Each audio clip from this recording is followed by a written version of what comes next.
Anyways guys, let's continue rating. So our first is the truck that is color blue.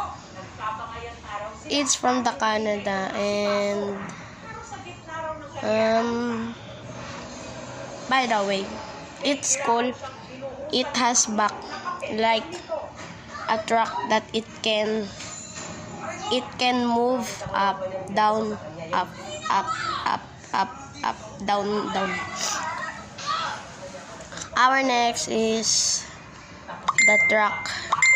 It has remote control, but I don't have any battery, so I cannot play with it, but it's so good.